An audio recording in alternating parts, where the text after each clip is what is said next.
एक सुनसान गांव के पास कुछ गांव वाले जमीन में खुदाई कर रहे थे। तभी अचानक उनमें से एक ने एक बड़ा पत्थर पलटा और उसके नीचे एक काला गड्ढा नजर आया। उस गड्ढे के चारों ओर सफेद रेशम जैसे धागे फैले हुए थे, जैसे किसी ने उसे जाल से ढक रखा हो। गांव वाले हैरान रह गए। उन्होंने तुरंत अपने साथियों को बुलाया। कुछ ही मिनटों में और लोग भी वहां पहुंच गए। किसी ने गैस टैंक निकाला और उसे जोड़ दिया। जैसे ही वाल्व खोला, जहरीली पीली गैस पूरे गड्ढे में फैल गई। धीरे धीरे सब लोग गड्ढे के पास झुककर देखने लगे कि अंदर क्या है। तभी अचानक एक भयानक पल में एक मकड़ी तेजी से निकलकर एक आदमी के मुंह में घुस गई। वो आदमी दर्द से जमीन पर तड़पने लगा, चीखने लगा। गैस से परेशान होकर अब गड्ढे के अंदर की सारी जहरीली मकड़ियां बाहर निकलने लगी। पर अजीब बात ये थी कि गांव वालों को डर नहीं लगा, बल्कि वो तो खुश हो गए। उन्होंने डिब्बे निकाले और उन मकड़ियों को एक एक कर पकड़कर डिब्बों में भरने लगे, जैसे कोई कीमती चीज मिल गई हो। किसी को अपने साथी की हालत की परवाह नहीं थी। थोड़ी देर में उन्होंने बहुत सारी रेगिस्तानी जहरीली मकड़ियां पकड़ ली। अब घोस्ट हैंड नाम का उनका सरदार आगे बढ़ा। उसने जमीन से मछेटी उठाई और अपने उस साथी के पास गया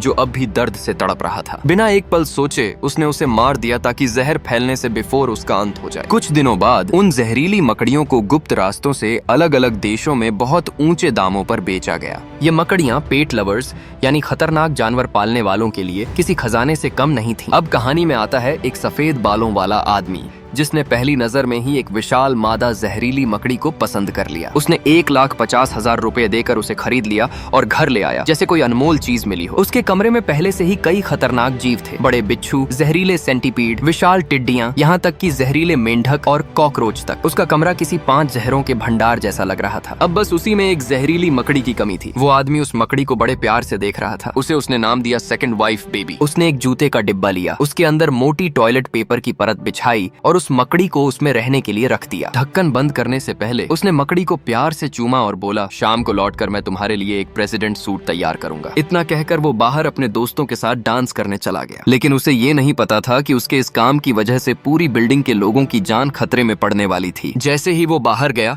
उसी वक्त उस जूते के डिब्बे में से एक मकड़ी धीरे धीरे बाहर निकल गई। उसने कागज को चीर दिया और भाग निकली। कुछ घंटों बाद जब सफेद बालों वाला आदमी वापस लौटा तो उसने बॉक्स खोला, पर अंदर मकड़ी गायब थी। पहले तो उसे लगा कि शायद वो टॉयलेट पेपर के अंदर छिप गई है। उसने सब कुछ उलट पलट कर देखा, लेकिन कहीं नहीं मिली। फिर जब उसने बॉक्स उठाया और ध्यान से देखा तो पाया कि डिब्बे के नीचे एक बड़ा छेद हो गया है। वो एकदम हक्का बक्का रह गया। उसका दिमाग तेजी से सोचने लगा, कहीं वो जहरीली मकड़ी कमरे में ही तो नहीं घूम रही। अब उसे ऐसा लगने लगा कि हर कोने में खतरा छिपा हुआ है। उसके कमरे में जो जहरीली मकड़ी भाग गई थी उसका कोई पता नहीं चल रहा था। वो पूरी रात कमरे में इधर उधर खोजता रहा, हर कोना, हर दराज, यहाँ तक कि पर्दों के पीछे तक देख डाला, लेकिन मकड़ी का कोई निशान नहीं मिला। अब वो पूरी तरह घबरा गया था, क्योंकि अगर वो जहरीली मकड़ी नहीं मिलती तो घर का सब कुछ जलाना पड़ता, वरना जहर फैल सकता था। तभी अचानक उसकी नजर उसके बनाए हुए कीड़ों के नमूने पर गई। उसने देखा कि उनमें से एक को कोकून में लपेटकर खा लिया गया था। ये देखकर उसका चेहरा सफेद पड़ गया। अब उसे समझ आ गया कि वो मकड़ी बहुत खतरनाक है। उसने जल्दी से वो कोकून उठाया और जूते के डिब्बे में डाल दिया। फिर बॉक्स को लात मारकर पलंग के नीचे फेंक दिया। फिर उसने वो जूते उठाए जो एक ग्राहक ने ऑर्डर किए थे। अब वो कमरे में नहीं रहना चाहता था। उसे लग रहा था कि कहीं मकड़ी उसे काट ना ले, इसलिए वो ड्राइंग रूम में तकिया लेकर सो गया, पूरी रात बेचैन होकर। अगली सुबह जब वो उठा तो उसने किसी को भी नहीं बताया कि वो जहरीली मकड़ी भाग गई है। उसने बस अपने काम पर जाने की सोची और कस्टमर हेगे को वो जूते डिलीवर करने निकल गया। बाईमाओ एक मध्यस्थ व्यापारी था। वो दूसरों के लिए सामान खरीद कर बेचता था। इस बार उसने सिर्फ 5,000 युआन के नकली फुटियां स्नीकर्स बेचकर लगभग 4,800 युआन का मुनाफा कमा लिया था। उसके लिए ये बहुत बढ़िया सौदा था। हेगे को वो जूते बहुत पसंद आए। उसने पैसे दिए और मुस्कुराते हुए चला गया। लेकिन तभी एक गुंडा जो हमेशा बाई माँ से जलता था वहाँ आ धमका। उसे हमेशा शक रहता था कि बाई माँ कोकीन का धंधा करता है। वो चिल्लाने लगा, इस जूते के डिब्बे में जरूर कोकीन छिपाई गई है, वरना ये सड़े हुए जूते 5,000 के कैसे बिक सकते हैं। बाई माँ और हेगे दोनों ने उसकी बातों को नजरअंदाज किया। हेगे ने झुंझलाकर जूते का डिब्बा उठाया और फेंक दिया। फिर वो जल्दी से घर चला गया, क्योंकि उसे अपने नए जूते पहनने की जल्दी थी। लेकिन जैसे ही उसने वो जूते पहने उसे पैर में कुछ चुभता हुआ महसूस हुआ। वो झट से बैठ गया, जूता उतारा और अंदर झांका। तभी उसकी रूह कांप गई। जूते के अंदर वही जहरीली मकड़ी थी। उसने डर के मारे जल्दी से मकड़ी को झटक दिया और जूते के तले से उसे कुचल दिया। लेकिन डर वहीं खत्म नहीं हुआ, क्योंकि जब उसने फिर से जूते के अंदर झांका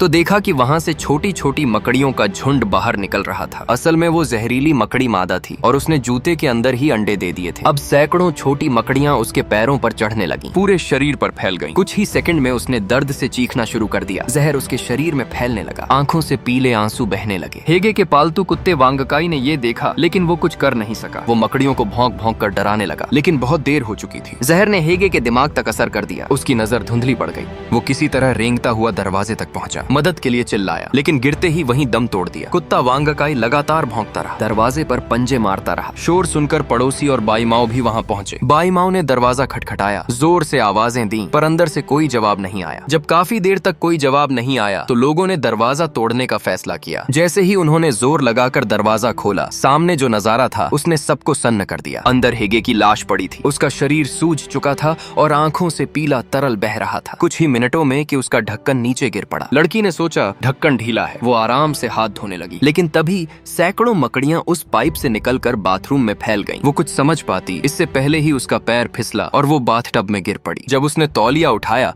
तो अंदर से एक बड़ी मकड़ी निकल आई। डर के मारे उसने तुरंत अपने बॉयफ्रेंड ओल्ड जो को बुलाया। ओल्ड जो हिम्मत दिखाते हुए एक गिलास लेकर आया और मकड़ी को पकड़ने की कोशिश की। तभी बाईमाओ भी वहां पहुंच गया और बोला, रुको, उसे मत मारो, वो वही है जिसे मैंने खरीदा था। ये सुनकर लड़की और ज्यादा डर गई। वो चिल्लाने लगी, मारो इसे, जल्दी मारो इसे। लेकिन ओल्ड जो ने कहा, अरे एक ही मकड़ी है, इतना डर क्यों रहे हो? मकड़ी सिंक के नीचे भाग गई। ओल्ड जो ने मॉप झाड़न से उसे निकालने की कोशिश की, लेकिन जैसे ही उसने वार किया वो मकड़ी फट गई और उसके अंदर से सैकड़ों छोटी मकड़ियां बाहर निकल आईं। अब सबकी रूह कांप गई। बाथरूम की दीवारें, पाइप, फर्श, सब पर मकड़ियां रेंगने लगी। उसी वक्त सीवर से भी छोटी छोटी मकड़ियां निकलने लगी। लड़की डर के मारे चिल्लाई और डर इतना बढ़ गया कि वो घबराहट में पेशाब कर बैठी। तीनों किसी तरह बाथरूम से भागे और दरवाजे की दरारों पर टेप चिपकाकर बंद कर दिया। थोड़ी देर बाद जब सब संभले तो ओल्ड जो ने बाईमाओ से पूछा, सच बता, ये सब क्या है? पहले तो बाईमाओ कुछ नहीं बोला, लेकिन जब सबका गुस्सा बढ़ने लगा तो उसने कबूल कर लिया कि उसने जो जहरीली मकड़ी खरीदी थी वो भाग गई थी। फिर भी वो बोला, लेकिन ये वही मकड़ी नहीं हो सकती क्योंकि मैंने तो एक ही खरीदी थी और इतनी जल्दी ये मकड़ियां कैसे फैल सकती हैं? फिर उसने कहा, शायद वो मकड़ी मर गई होगी क्योंकि उसने पहले उल्टी की थी। अब सबने उससे पूछा, वो उल्टी कहाँ है, दिखाओ हमें। बाईमाओ घबराते हुए अपने कमरे में गया और पलंग के नीचे से जूते का डिब्बा निकाला। जैसे ही ओल्ड जो ने बॉक्स खोला, उसके चेहरे पर खामोश डर जम गया। अंदर जो था उसने सबको स्तब्ध कर दिया। ओल्ड गांव ने तुरंत टेप निकाली और बॉक्स को कसकर बंद कर दिया। सबकी पेशानी पर पसीना था और अब पूरे बिल्डिंग में जहर और मौत का साया मंडरा रहा था, बल्कि अब पूरे बिल्डिंग के कोनों और कचरे के ढेरों में पसर चुका था। सुबह सुबह की बात थी। बिल्डिंग की सफाई करने वाली आंटी वांग रोज की तरह कूड़े वाले एरिया में पहुंची, लेकिन आज कुछ अजीब था। उन्हें नजर आया कि कचरे के ढेर पर असामान्य रूप से बहुत सारे मकड़ी के जाले बने हुए थे। आंटी वांग को शुरू में ज्यादा फर्क नहीं पड़ा। वो हिम्मती और तजुर्बेकार औरत थी। उन्होंने मास्क पहना और अपने बैग से एक नहीं बल्कि 2 बोतल कीटनाशक स्प्रे निकाले। अब वो बन चुकी थी डबल स्प्रे वाली सुपर आंटी वांग। उन्होंने दोनों बोतलों के नोजल खोले और एक साथ मकड़ी के जालों पर जोर जोर से स्प्रे मारना शुरू किया। कुछ ही सेकंड में जाल हिलने लगे